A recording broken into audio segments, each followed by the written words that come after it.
সমস্যার কারণে তারা হয়তো কেউ সরে যায়, কেউ আবার আগে আসে।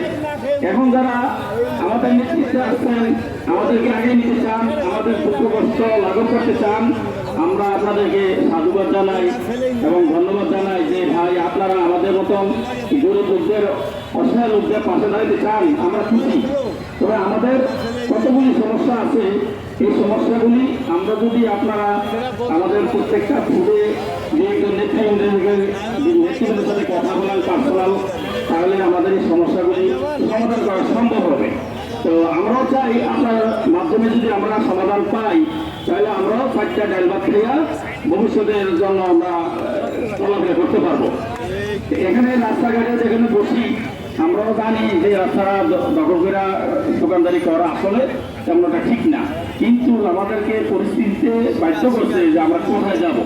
এই দেশের প্রায় 80% লোকই ধরতে গেলে এই কৃষক বা দিনমজুর কষ্ট করে খাওয়ার লাগে। আত্ম পরিশ্রম করে আমরা চলি। বিশ্বে আমাদের ছেলেরা বিদেশে কাজ করে, শ্রমিকের কাজ করে কোটি কোটি টাকা ডলার পাঠায় রেমিটেন্স। আর এই দেশের বড় বড় ফলাফল এই দেশে টাকা নিয়ে বিদেশে পাচার করিয়া অট্টালিকা করে। ব্যবধান না এখানে, মানে গরিবরা রাষ্ট্র গঠন করে আর ধনীরা এই দেশে লুটপাট করে। আমরা আসলে লুটপাটের মধ্যে তো যাইতে পছন্দ করি না, আমরা খেটে খাওয়ার মানুষ। তো আমাদেরকে যারা আমাদের মাথা শক্ত করার জন্য আমাদের পাশে দাঁড়াতে চান, আমরা সেই নেতৃবৃন্দদেরকে ওয়েলকাম জানাবো, সাধুবাদ জানাবো। তা আপনারা আমাদেরকে যখনই ডাকবেন, আমাদের স্বার্থের জন্যই তো ডাকবেন, অবশ্যই আমরা যাব। তো ভাই আমরা আসলে রাজনীতি করি না, হকাররা রাজনীতি করে না। কারণ এখানে হকাররা সবাই পেটের ধান্দায় সকালে আসে, রাত 10টায় যায় এখান থেকে।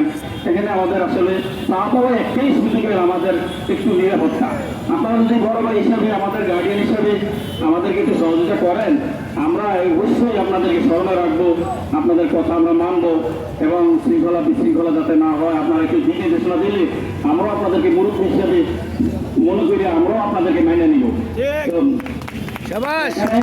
আমাদের একটা সমস্যা হলো, ওই কিছুদিন আগে আমরা দেখছি যে কতগুলি হকার আমার সাথে বসলাম যে আসলে আমরা কি, আমরা আসলে তো জনগণ, এই দেশের জনগণ, কিন্তু আসলে আমাদের কোনো সার্টিফিকেট নেই।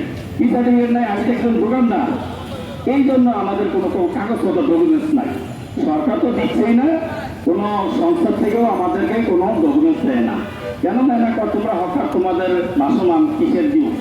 আমার কথা হলো, যদি আমি যে 10 বছর 15 বছর 20 বছর লাগে এখানে দোকানদারি করি, হকারি করি, একটা দুর্ঘটনা ঘটলে আমার লাশটা দিলে লোকের এখানে কই মরছে, পুলিশের মরছে। কিন্তু যদি